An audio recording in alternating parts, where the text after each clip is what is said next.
Hi, I'm Sachikara. Today we will solve exercise 19-22, which is based on just-in-time production, relevant benefits, and relevant costs.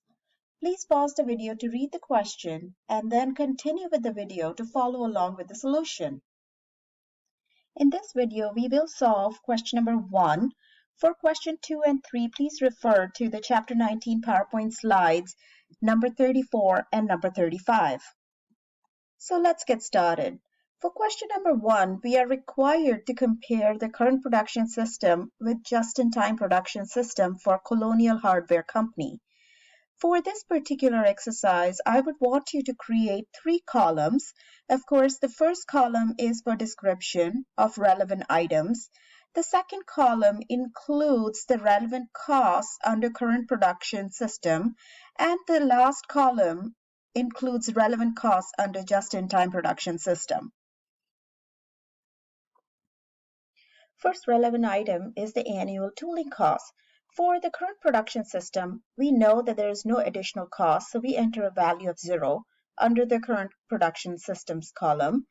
For the just-in-time production column, of course, we understand that there is additional 200,000 costs that we would incur for tooling costs. The next category is the required return on investments.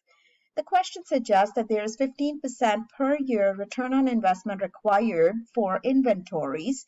And so for basically the current production system, we have an investment of $2 million for the inventories. And so 15% times $2 million, which is $300,000 for the current production system. Now, for the just-in-time system, we know that our inventories would decline by 80%. So in essence, if we have an average inventory of $2 million, less 80% would result in inventories of only $400,000. So for just-in-time system, 15% of return on investment for $400,000 of average inventory costs in a year would result in a relevant cost of $60,000. The next category is insurance space, material handling, and setup costs. For our current production, we incur $600,000 worth of these costs.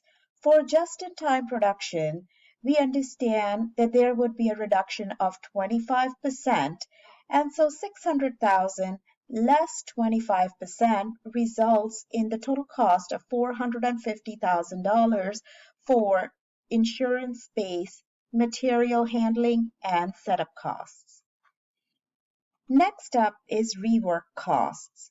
Right now, we incur the rework costs in our current production for $400,000. Now again, there's going to be a reduction as a result of just-in-time ordering. Basically, there's going to be a 30% reduction. So with $400,000 in cost, less 30% in reduction, results in a cost of $280,000 for just-in-time inventories.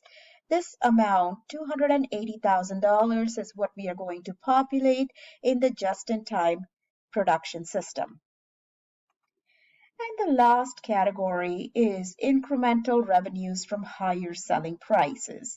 So basically, because of just-in-time, we will recognize increase in the product quality, and as a result, we'll be able to raise prices for our product.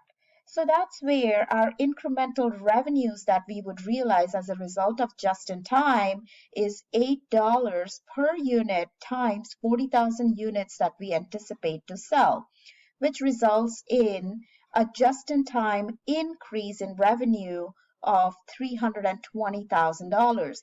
And because it's an increase in revenue, and when we are comparing it to all other costs, it's actually going to benefit the cost and reduce our total cost down.